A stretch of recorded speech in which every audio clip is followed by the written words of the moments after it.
It had been decided that it would be better to stay a night before heading into the city. Though they were expecting to be attacked any time during the march and at night, there was nothing aside from the natural wildlife in the forest. A feeling of tranquility was around them as they walked through it. Looking at the map on the HUD, Aurora saw that they were less than a mile away from their destination. If it weren't for the trees, they would have been able to see the city. Just like when they had first arrived, the indicator light was still blinking intermittently. No one could figure out what was the issue, but Lexi had decided to investigate and see if they could make contact with any survivors. Her grip tightened around the handle of a rifle. She made sure to keep her finger off of the trigger just as she was trained. "Don't you think it's weird that the indicator is behaving in such a manner?" she asked Yasmin. Putting her hand up and grabbing a low-hanging branch, Yasmin held it up so Aurora could duck underneath it. Continuing with the march, Yasmin thought for several moments. The main issue is how an indicator light that's provided by Star and Moon is acting up. Those things were designed for emergency situations, meaning that a slight error is our best case scenario. "I'm just confused at the lack of danger in this place after we were informed about it," Aurora said. Yasmin looked at the knights, checking to see that they were walking in formation. Turning to look forward, Yasmin suggested, "There were some reports over the wire about how these creatures were trap-type predators, though they would occasionally come out to forage for people to consume." Lexi approached them and said, "We have eyes on the city, so get ready to leave the forest." Slowly, the trees began to thin out, and in front of them was a tall reinforced concrete wall. It appeared to be around 25 feet tall and ran either side of them. "I thought this was supposed to be a city," Aurora commented. When Yasmin saw that Aurora was looking at her, she signed, "Look at the towers." Aurora slowly moved her gaze to the massive security towers lining the wall periodically. The splattered material on the windows gave her an understanding of what happened. "Keep your eyes peeled. The suit isn't picking up any artificial sounds, which means that the city was overrun," Lexi ordered them on the GenCom.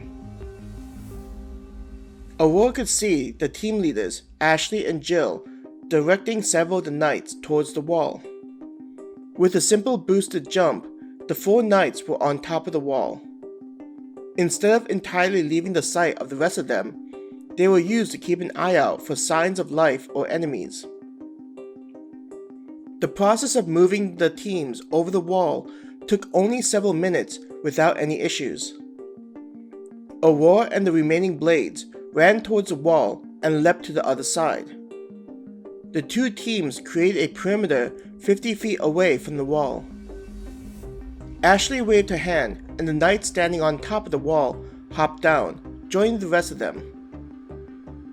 This appears to have been a military base of some type, and likely attached to the city. Even though the beacon looks to be inside of the city, there are chances that people have made it through this nightmare. "We'll be combing through this area on the off chance of such an occurrence," Lexi said. "Team A will be going with Ellis and Pearl, and Ida and I, while Team B will be with Yasmin and Aurora, and Macy and Opal. We won't be that far from one another in case of trouble, but it's going to be vital to get through this efficiently." Lexi turned to Aurora and said, "Aurora, have Jill coordinate with you since you'll be leading Team B." "What?" Aurora signed at Lexi. "You can do this," was what Lexi signed back with. Aurora was going to continue to argue with Lexi, but Jill was already heading towards her. The way Lexi walked away from her, Aurora had suspicion that Lexi sent Jill her way as a means to end the discussion. "Fifth Blade, I would like for you to know how much of an honor it is to serve under you. I have been following your career, and you were an inspiration to me, and the main reason I dared to try out to become a player. Jill chirped excitedly. I'm happy that you feel that way. Aurora responded, feeling awkward about interacting with a knight in such a formal capacity. How is the duty of being team leader treating you? A short silence passed before Jill said, "Is it possible for me to speak to you about that?" Hearing the seriousness in Jill's voice, Aurora reached to her belt and pulled out a private communication wire. When the head of the cable came close to Jill's suit, it automatically snapped onto the material. On the HUD, there was an indicator that showed the PCW was syncing with Jill's armor and quickly confirmed that a secure channel was established. "What's the matter, Knight?" "Fifth Blade, may I be completely candid with you?" Jill's voice slightly trembled. "Speak your mind," Aurora said. "I don't think I'm the right person to lead my team, and I keep having this vision of my entire team being slaughtered by those things due to my inexperience," Jill said with overflowing emotions. Hearing the knight show so much vulnerability, Aurora was slightly taken aback. She instantly thought, "What the hell am I supposed to say?" "With your skills, I know that I look unprofessional and not worthy of having the title of knight. Even if it causes me to be demoted to soldier, I just felt like it was my responsibility to let you know my mindset.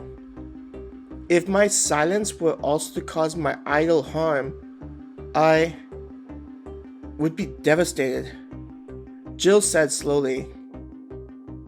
"Knight, you coming to tell me this doesn't make you unprofessional, but instead lets me know how much of a leader you can be.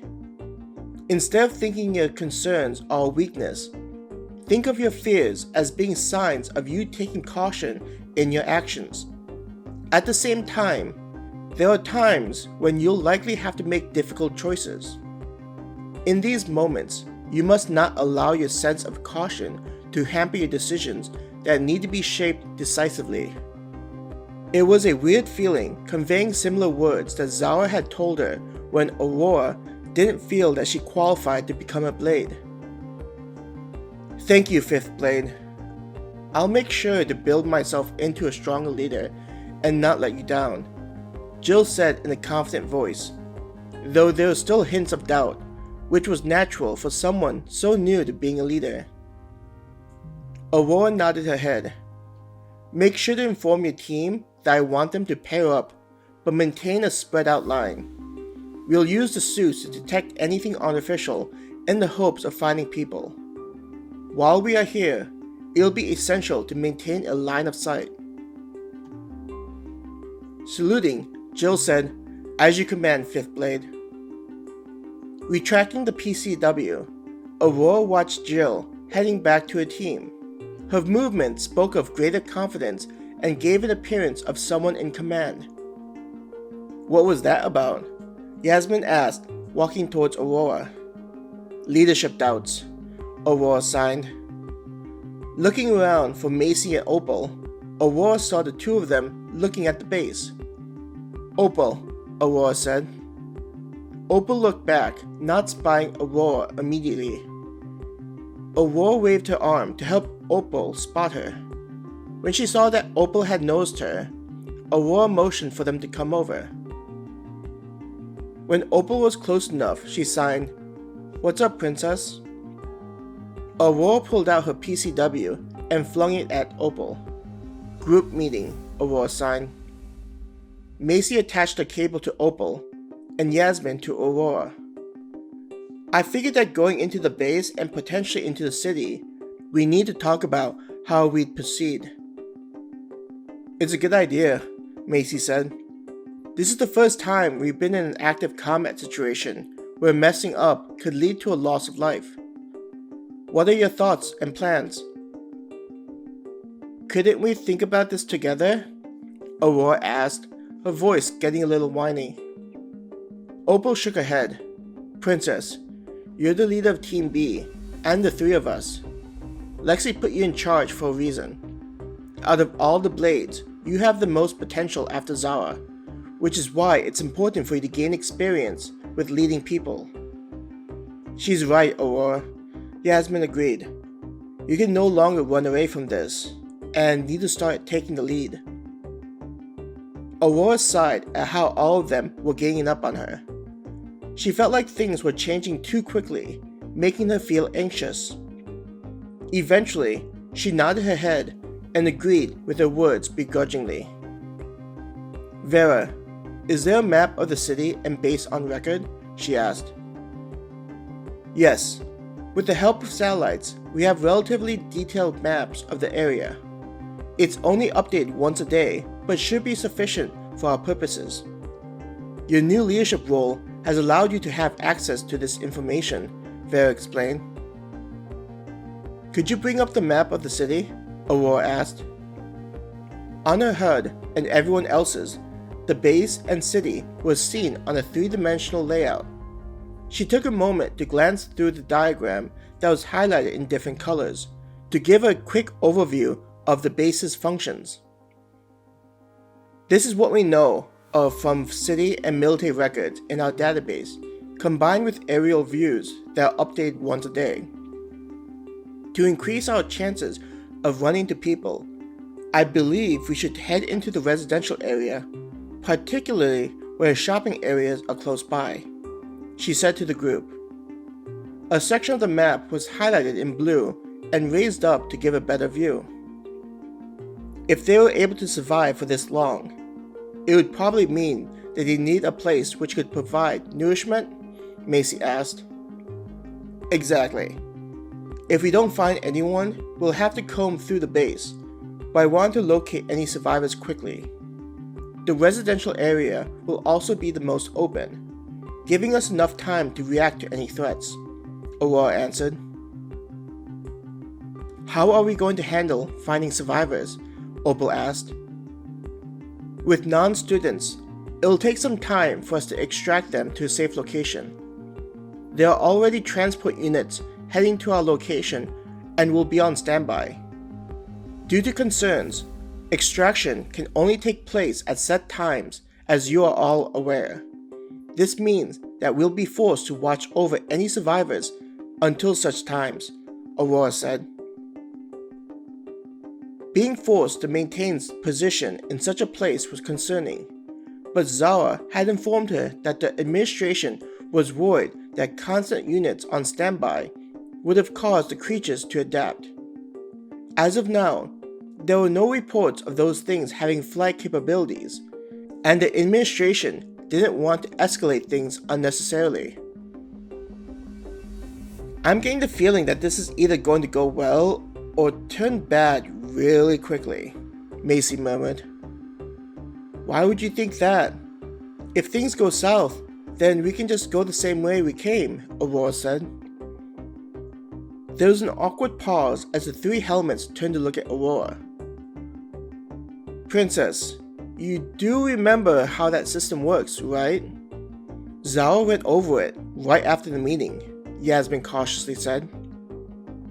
Yeah, just like in our simulations, we'll be sent to a location, and when we finish the mission, then we get sent back, Aurora said. Her voice sounded confused, as if she was no longer sure of her words. Except, the simulations are enclosed, which is why we can't die in them. It's not an actual world. The system generates the reality with us in the middle of it, making us feel like it's an actual place. We're always in the designated area. They just send the info to our brain, tricking us into seeing and feeling our injuries. Opal sounded like she was patiently explaining advanced concepts to a teenager. Yeah, Aurora. They only say we were being sent here, like in the simulation, since we are familiar with what we already use, Yasmin said. Her voice sounded concerned, since this was something that was already understood after the first couple of times students used the simulation rooms. It just never seemed that way, Aurora began to say, sounding confused. She questioned what had gone through her mind and wondered if this entire time her experiences were off and it was just her thinking this. Aurora, this is something that was told to us numerous times by professors and the administration, Yasmin said gently. Okay, Aurora sighed. Now I feel even less confident and agree with Macy about things going south, she said. They spent several more minutes hashing out the details of their plan of action before Aurora explained what was going to happen to Jill afterward. Using one of the roads inside the military base, they followed it in hopes of it leading them towards the housing area.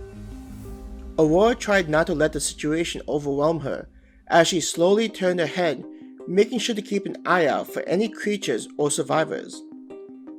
The current road they were using had them moving away from the wall and towards a series of buildings that looked to be used for housing vehicles. Some of the buildings had vehicles that were being worked on, raised up with wheels removed. Seeing cars in mid-repair was unnerving, waiting to see if a person would appear to finish their task while also showing the reality of the world. Her screen flashed an alert that a secure connection was made, startling Aurora as she focused hard on her surroundings. Have you noticed something wrong about this? Yasmin asked. Aurora calmed herself down and looked at the PCW on her arm and Yasmin next to her. Warn me before you suddenly do that, Aurora criticized her friend. Sorry about that, Yasmin laughed, though it didn't sound authentic. What's wrong? Aurora asked worriedly. Everything about this place is weird, but even more weird is the lack of bodies, Yasmin said. What do you mean? Aurora began to ask, but as she looked around, she realized that was what was making her feel so anxious. Yeah, Yasmin said, picking up on Aurora's silence. Aurora was going to ask a follow-up question, but stopped when she noticed something. Everyone stop now, she quickly said to both groups. The team of knights and her fellow blades halted in their steps as soon as she gave her order. Their professionalism kicking in, hearing the urgency in Aurora's voice. The knights knelt in a defensive formation and prepared for contact with the creatures. What did you see? Yasmin asked. What happened? Opal came over to where Aurora and Yasmin were standing. Close behind her was Macy. As Aurora concentrated on what she thought she saw, their questions sounded like muffled droning and didn't register with her. What is that? She asked herself. When they came closer to the buildings, she happened to see something in one of the garages. Looking carefully, she asked her teammates, Do you see that inside of the garage over there? Using her HUD, Aurora marked what she was looking at so that others could know what she was talking about. The three of them turned to face towards what Aurora was staring intently at, while the knights continued to keep their eyes open to any incoming threats. I don't see, Macy began to say. What the hell is that? Opal shouted. There was confusion in her voice. Inside the garage, there was something that appeared to look like webbing, but larger. In the center of the web were bundles of ovoid objects. It was only thanks to the suit's enhanced vision that Aurora was able to notice the sight. Are those eggs? Yasmin wondered out loud.